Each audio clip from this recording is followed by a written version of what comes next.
Welcome to Free Thoughts, a podcast project of the Cato Institute's libertarianism.org. Free Thoughts is a show about libertarianism and the ideas that influence it. I'm Aaron Powell, a research fellow here at Cato and editor of libertarianism.org. And I'm Trevor Burrus, a research fellow at the Cato Institute Center for Constitutional Studies. We're recording today's episode live from the 2014 International Students for Liberty Conference in Washington, D.C. Our guest today is Alex Nowrasteh, the immigration policy analyst at the Cato Institute Center for Global Liberty and Prosperity. The format for today's episode is a little different from usual because instead of Trevor and me asking most of the questions, it's going to be you, the audience. But that said, I'll start with the first question for Alex, which is a rather broad one and probably the most important one for a room full of people who've come to listen to this talk, which is why should libertarians care about immigration? Thank you. I think it's good to begin with the most important question. The freedom to move and the freedom to move without government restriction is one of the most important ones in existence. When the French liberals were arguing in the 17th century, 18th century about capitalism and free markets and how to reform the system, they came up with the phrase laissez-faire to describe that. Now, you've all probably heard laissez-faire. The second part of that phrase that's not repeated often is laissez-passer, which means basically a freedom to move as well, because part of the pre-capitalist restrictions at the time were that they restricted, the trade in goods and services across borders, restricted the flow of capital, but also restricted the flow of people. And back then they understood how an important part that is for individual liberty as well as free markets.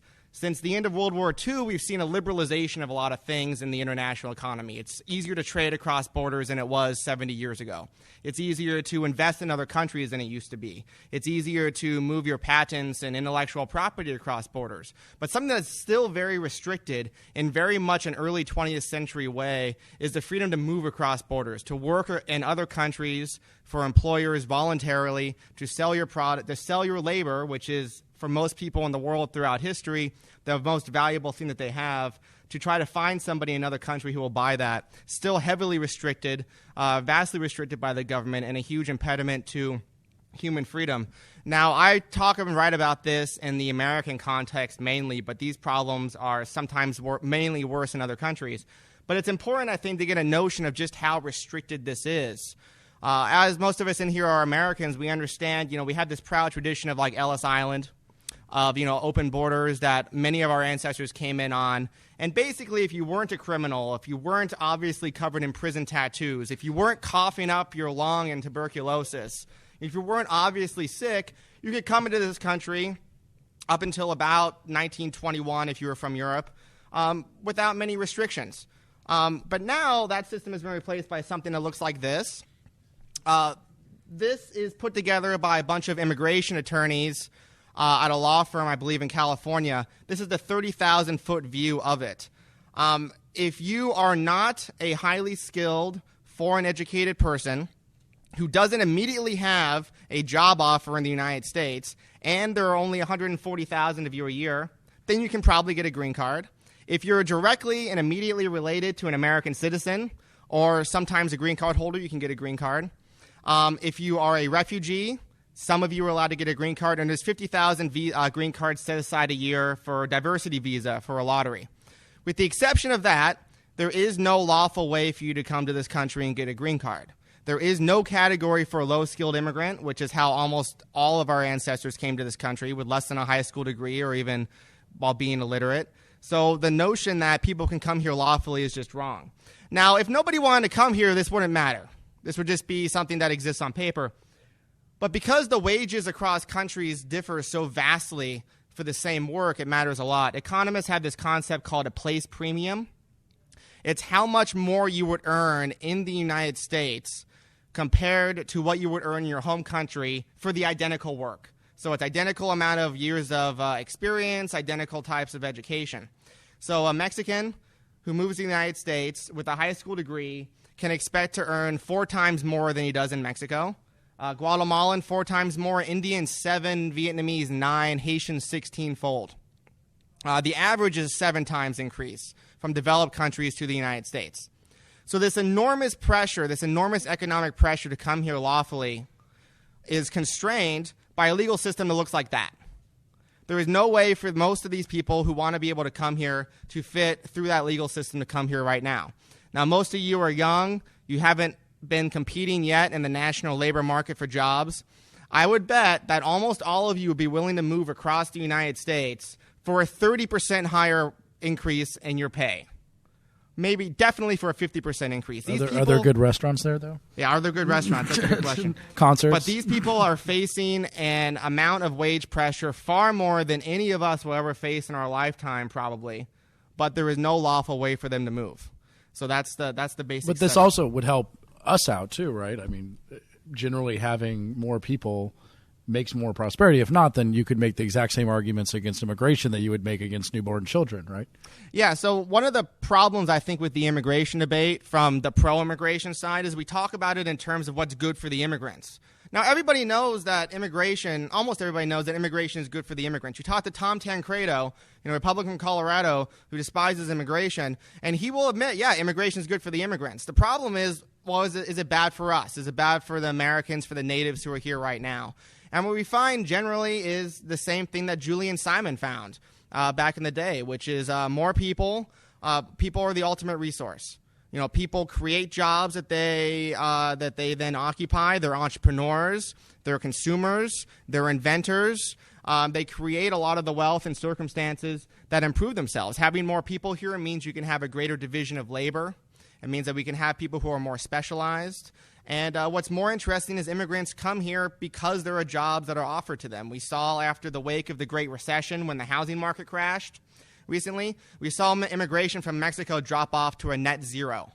Mexicans primarily worked in, well, not primarily, but a large number of them worked in the housing sector. They worked in housing construction or in supporting that.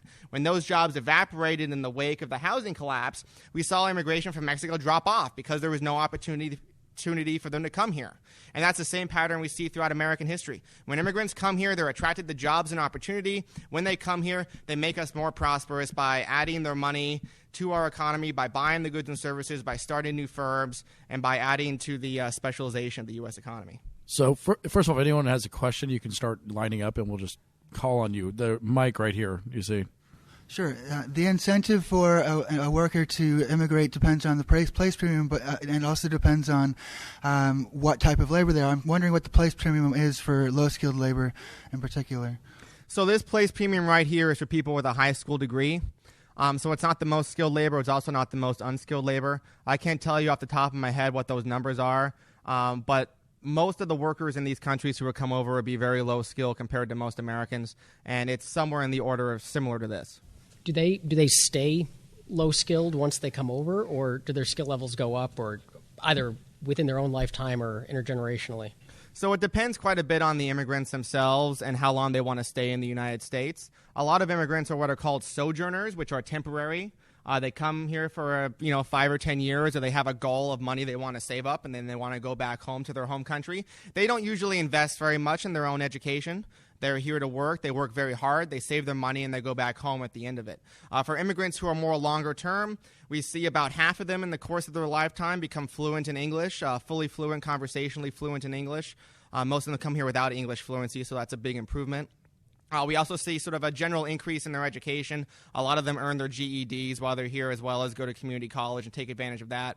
But you don't see a huge increase. You don't see a whole lot of people who come here with less than a high school degree and end up being PhDs. So you see a relative increase, but that's only for legal immigrants in the United States. You don't see much of an increase for illegal immigrants or unlawful immigrants. And the reason why that is if you're unauthorized and the government could arrest you at any time and deport you.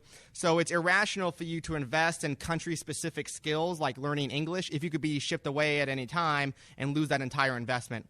So what we see is after the last amnesty, the Reagan amnesty in 1986, we saw an increase in education by those legalized illegal immigrants to try to increase their wages over time. So one of the more interesting things is if you want to increase the rate of education sort of assimilation in the United States, increase the rate of education amongst illegal immigrants who are here, one of the best things you can do is to legalize them and remove the fear of having them arrested. Now, how does the retention rate, the language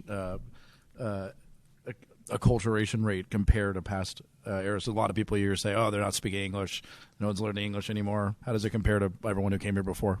So according to the best data we have compared to previous immigrant waves, this immigrant wave is learning English faster than almost any group in American history, with the exception, of course, of people who came here learning English. So what we see is with current immigrants, about half become fluent in their lifetimes while here. With their children, you have somewhere between a 97% and 100% English fluency rate. Then that's the second generation. The children of immigrants born here is second generation. Third generation, it's 100% English fluency. You basically have, and of that third generation of Hispanics who are here in the United States, 77% of them are English only, and 23% claim to be bilingual. Now, if you mean bilingual, my father claims to be bilingual, and he speaks Farsi as if he was 4 years old. So, like almost all Americans, we don't speak other languages, and that seems to be reflected in immigrant assimilation over the long term. Next question. How did these restrictions on immigration came up, and what are the 21st century paths to deregulate it, and are there concrete measures that have been taken in the past few years? Great question. So I'll talk about it in the American context. The first immigration law passed in the United States was in 1790. It was called the Naturalization Act of 1790. It was an open borders law. There were no restrictions on anybody who could come here. It was a restriction. It said that you had to live here for 2 years, be of good moral character. Unfortunately, you had to be white, too. But in order to do that, then you could become a citizen after living here for 2 years.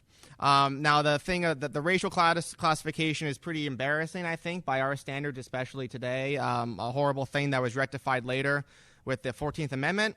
But compared to the time, there was no gender restriction on becoming a citizen. There was no wealth restriction. There was no skill restriction. There was no religious test. That's different from every other country in the world at that time. So it was a pretty open law, and it was a law that basically restricted who could be part of the political system, not who could come here. The first immigration restrictions in terms of restricting who could come here were passed in 1875. They were restricting people who could come here as indentured servants who were basically hired to come here for a temporary period of time. It was targeted against Chinese immigrants who were overwhelmingly thought to be prostitutes who were coming over here. After that, you had the Chinese Exclusion Act in 1882, which restricted immigration from China entirely. That was the first sort of nationwide ban. After that, in 1907, you had a gentleman's agreement between Japan and the United States, where the Japanese said, we will not create any exit visas for Japanese citizens. And the Americans said, well, if none of them have an exit visa, then we're not going to let them in. So it was sort of an agreement not to let any more Japanese immigrants in. 1917, you had the Literacy Act, which restricted immigration to only people who were literate. They could be literate in any language. They had to read a few sentences from the Constitution, but in any language from wherever they came from. And then the first national origin quotas in 1921 were put in place, which restricted European immigration. From that point onward, we've dealt with a very restricted immigration system, where very few people who are able to come here want to actually come here. We reformed it and opened it slightly since the 1920s. We allow more people in from East Asia, for instance. It's now possible to immigrate as an East Asian and a South Asian lawfully and to become a citizen, thank goodness. You're able to immigrate lawfully from Central and South America. But in terms of the reforms that could be done going forward that are being at least contemplated, one idea is a large-scale guest worker visa program, which would allow people to work temporarily in the United States and then go back home. That's something that's been adopted here in the past with good results and in other places. Another idea would be an auction system, which would be to issue a certain number of green cards and auction them off to the highest bidder. Another system, which would be a point system, which would be, you get a certain number of points if you're this educated, certain number of points if you speak English, certain number of points if you have an employer who really wants you, a certain number of points for all these other different classifications. If you get X number of points, then you get to come here and live here. That's something that Canada and Australia has as a system. It favors high-skilled immigrants. Another system could be a tariff. So you basically say, we're going to charge $25,000 or some amount for a green card. You pay that, you get a green card. So these are all different ways that are being at least talked about or contemplated to open up immigration. Next question. Is there data on how much money is being sent home from immigrants? And if so, how much and where does that money go? Excellent question. I think it's a lot. Yes, it is quite a bit. The World Bank came out with a study about a year and a half ago. It measures about $600 billion globally in remittances across the world. They primarily go to countries like Mexico and Central America, as well as a lot of Central Asian countries where there are immigrants working in Asia and other places around the world. What we see is that money is primarily used for day-to-day expenses in these home countries when they're sent back, so a lot of food, soap, things like that. But after that, the second most common thing they spend it on is investments in businesses and education for their children. So what you see is a lot of places like certain states in Mexico, like Michoacan and Zacatecas, which have sent a lot of immigrants, is you see a huge, thriving small business sector in these states sort of grow up, funded by the capital that's sent away by Americans and other immigrants. And this is something that we've seen historically in places like Italy, when Italy was a poor country. So it's quite a lot of money, and it's a lot more than foreign aid that's sent across the world, and it's a lot more effective because it's actually put in the hands of the people who know what they're doing rather than managed by international aid bureaucracies that pretend to know what poor people want. Yeah, good point. Next question. How do U.S. immigration restrictions compare to other OECD countries and their immigration restrictions? And as a corollary to that, what sort of opportunity cost does the U.S. face by restricting immigration relative to other countries? Wow, those are two fantastic questions. If you compare the United States to other OECD countries, we're one of the more restrictive countries. Depends how you measure it, of course, but in terms of the annual inflow of immigrants relative to American population, we let in about 1 million people a year lawfully on green cards compared to our population of about 310 million people. So it's about 0.3% inflow per year that were added by immigration. By comparison, a country like Switzerland has about 1.5%. So they have enough immigrants that adds to their population about 1.5% per year just from immigration. So they have a flow that's about 5 times bigger as a proportion to their population. The percentage of Americans today who are foreign-born is about 13%, which is still below the high that it was in the late 19th and early 20th century. You know, it peaked at about 15%. As people who are foreign-born. So we're actually below that high. But a country like Switzerland has 27% foreign-born living within its borders. Canada has about 20%. Australia has about 21%. So these are all countries that have more immigrants as a percentage of their population. These other countries also let in more workers as a percentage of their populations, mostly high-skilled workers. Only about 20% of immigrants to the U.S. Are workers. In terms of they're hired by American firms. The rest are mostly family reunification. So other countries, it's reversed. Usually about 20% of other countries, they have family reunification. The rest are workers. So compared to others, we're pretty restrictive nowadays. What we're very good at is sort of the cultural and economic and civic assimilation. So we have birthright citizenship in this country. People who are born here, even if their parents are unlawful immigrants or legal immigrants, get automatic birthright citizenship. They're not living in a legal black market if you're born in this country. That compares to places like in Germany or in South Korea or in Japan, where you have generations of people born there who are not citizens. You see a lot of problems with that. But here we very, very quickly and very rapidly assimilate people. So that's sort of one of the big differences. Next question. Yes. Obviously, due to government interference, there's a problem for low-skilled workers already in the United States to get jobs. And I was wondering if increasing immigration, allowing immigration to increase would mean that those low-skilled workers that already exist in the U.S. would have to compete more with immigrants. And if increasing immigration should wait until after some of the other problems with overpricing labor and so on and so forth is taken care of. Great question. Thank you very much. What we've seen is from 1990 to 2006, there were about 30 million immigrants who came to the United States. And the most negative study you can find in the peer-reviewed economic literature finds that decreased the wages of Americans with less than a high school degree by about 4.5% over that time period. So you saw immigration that was equal to about 10% of the U.S. population, lower the wages for low-skilled Americans by about 4.5%.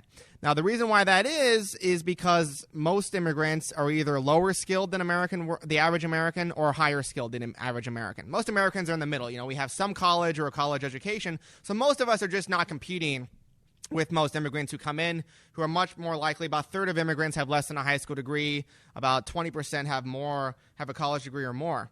So there's not much competition directly with Americans. But what you see is when you dig into the data, you actually see, and that's the most negative study that I mentioned. You dig into the data, you look at other studies. What you see is because immigrants are still different from other Americans, and the number one the biggest difference between immigrants and Americans is anybody? Language. So we all know we're all Americans. I bet very few of us are bilingual.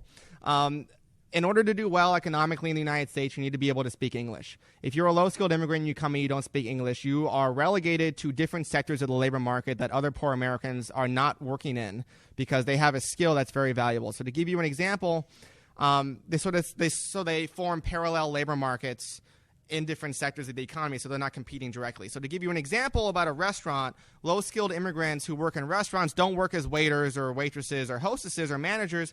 They work as busboys or janitors or line cooks, so that they work in those areas. What that does is it allows restaurants owners to open up more restaurants as a result of having more low-skilled labor. It also pushes up low-skilled Americans who have the ability to speak English into higher-skilled professions like waiter, waitress, hostess, manager, etc. And that's what we've seen across the labor markets in the United States. So most studies, like the ones by Giovanni and Perry, find that because immigrants are still different from Americans, what economists call complements to them and not substitutes, you see a general rise in wages in every urban area where immigrants go as a result of more immigration. So they complement rather than substitute with Americans. And that's what we see pretty much across time with this. Next question. Are there any restrictions or barriers for immigrants trying to open businesses or get licenses to work in the United States? A lot of that stuff is local. So in a place like in Georgia, for instance, they passed the immigration enforcement law in 2011. And in order to get any kind of license in a state like a registered nurse, you had to prove that you're an American citizen or lawfully in the United States. Of course, this caused so many problems because so many Americans can't prove that. About 25 million Americans actually don't have the paperwork to prove that they're American citizens. They had to delay that because otherwise they were going to kick out about a third of nurses in Georgia and get rid of their licenses. So they delayed that pretty much indefinitely. There is a law in Arizona right now called the Legal Arizona Workers Act, which became law on January 1st, 2008. And if you are if you have a business and you knowingly or intentionally hire an illegal immigrant, on your second offense, they take away all your business licenses, which essentially kills your business. It's called the business debt penalty. And it's called that by its supporters who think that they're getting tough on business for hiring people. But in terms of business licenses, it's very much state by state, but most states do not restrict that. What it does do, however, is it's difficult to get a loan if you don't have a social security number. It's difficult to get a loan if you don't have, evidence that you're here lawfully. So you do see restrictions in that. But there are a lot of businesses owned by unlawful immigrants, most of them in service sectors, or they're contractors of different types. It seems like just being unlawful in terms of being averse to banking and being averse to anything that would get you involved with the government, which would be running a business one way or another. Yes, and it also restricts you geographically. So there are some states that are very strict on immigration enforcement, like Arizona, and some states that aren't, like California, which passed a trust act recently to restrict their state level of enforcement and cooperation with enforcing immigration laws. So it really sort of pushes you into areas that you might otherwise not want to be or start a business. Next question. Hi, I'm curious what you make of the sort of special ire you've inspired in the American populist right, like famously with your Twitter argument with Mickey Kaus at the Daily Caller, but also David Frum, or even like Peter Brimelow's VDare.com, and what you think your sort of prospects are of convincing them. This is a great question. This is an interesting question. I think my prospects of convincing them is near zero. I argue with them to try to convince people who are watching the arguments. So it's sort of like the difference between asymmetric warfare and symmetric warfare. So it's like fighting a guerrilla war. When you fight a guerrilla war, you don't intend to go after and kill all the guerrillas. What you intend to do is convince the population that you're there to protect them and to convince them to be on your side. So that's the way that I view media relations, is to try to convince you all and other people who are sort of in the middle or mildly opposed to see it from my point of view and to see it more reasonably. So I don't think I'm ever going to convince David Frum that he should like immigrants, even though he's an immigrant himself from Canada, and he made it in easily enough to the United States. But what I can do is push back against their arguments, because a lot of their arguments, although they're made sort of in a nasty way, are things that common people think about. They think about, well, are these immigrants different from previous waves? Are they not going to culturally assimilate? Are they going to take our jobs? Are they going to make us poorer?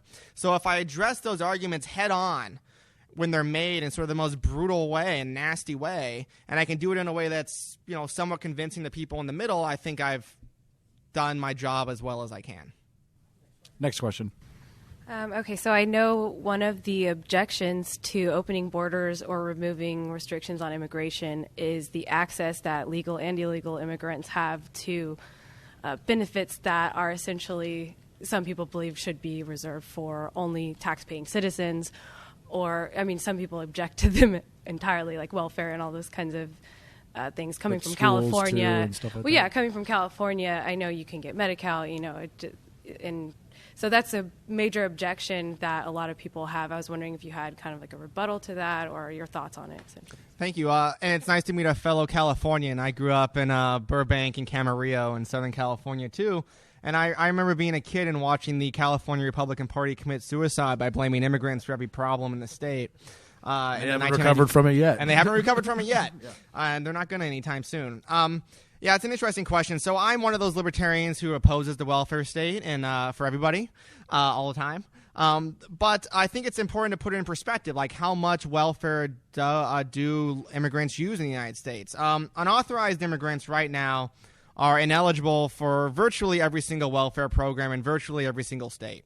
The main exception everywhere is emergency medical care and emergency Medicaid.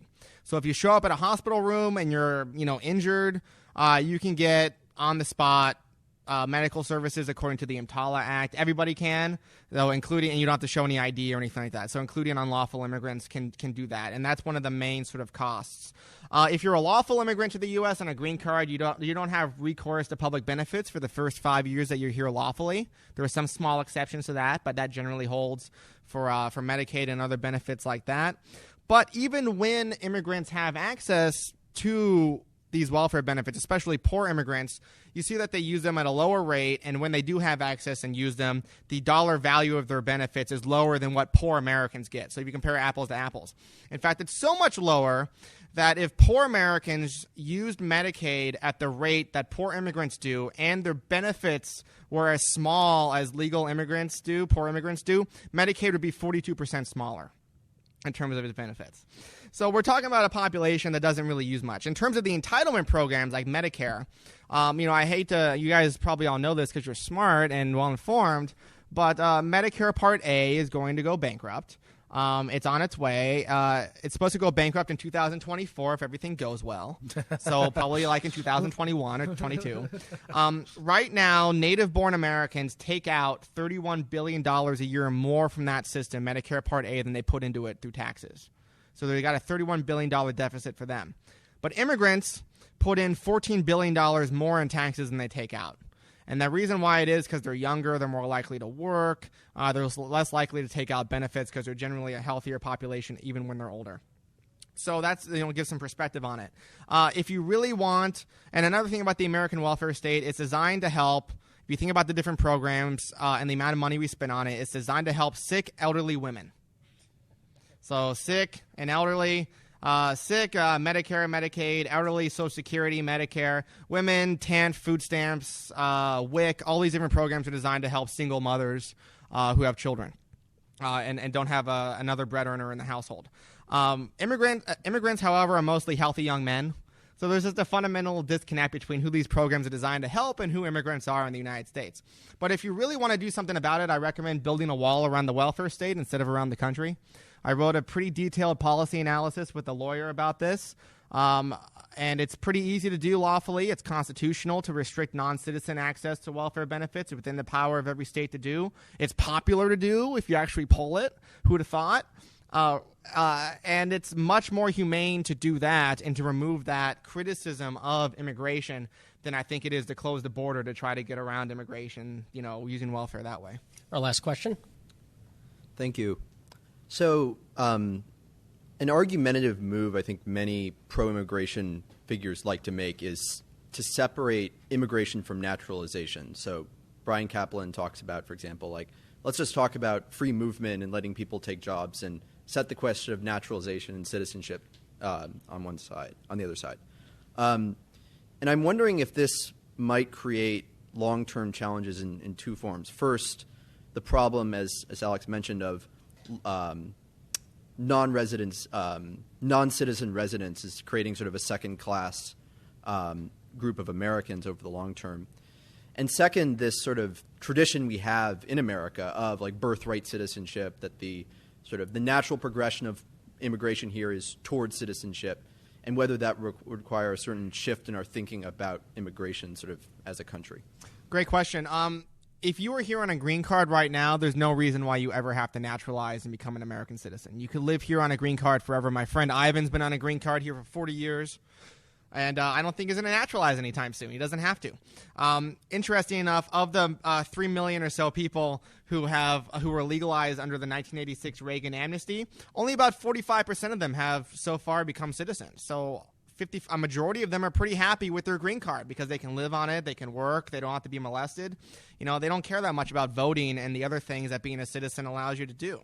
So I think allowing the green card stuff and making it more difficult, let's say, to naturalize if you're an American, to become an American citizen if you're an immigrant, is a decent compromise if we can get that. I don't think there's anything wrong with that. I mean, to naturalize means you want to be a part of the, the political system. You want to, participate in that amongst, some other things. I think that's less important than letting people live here forever. However, birthright citizenship is something worth preserving for as long as we possibly can, and fortunately it would take a constitutional amendment to overturn. And the one reason I mentioned before, and I'll go into greater detail about it, is our great ability to assimilate people here, making it so that people born here are not in a legal second class. It's something if you come from another country and you get a green card and you're legally allowed here to work here forever. It's a different thing if you're born here and this is the only place you've ever known in your entire life and you're not allowed to participate in the political system or in the judicial system. You're not allowed to own a gun.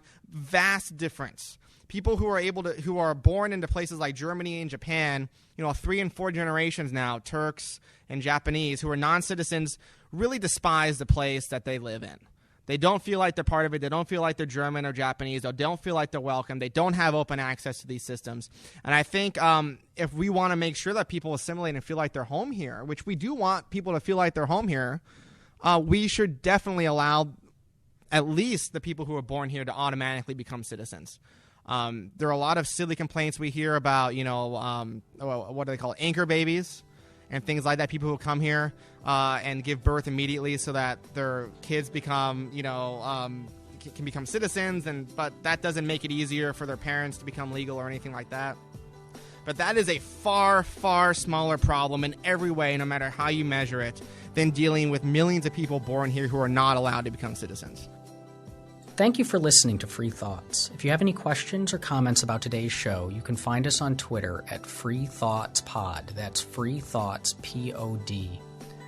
Free Thoughts is a project of libertarianism.org and the Cato Institute and is produced by Evan Banks. To learn more about libertarianism, visit us on the web at www.libertarianism.org.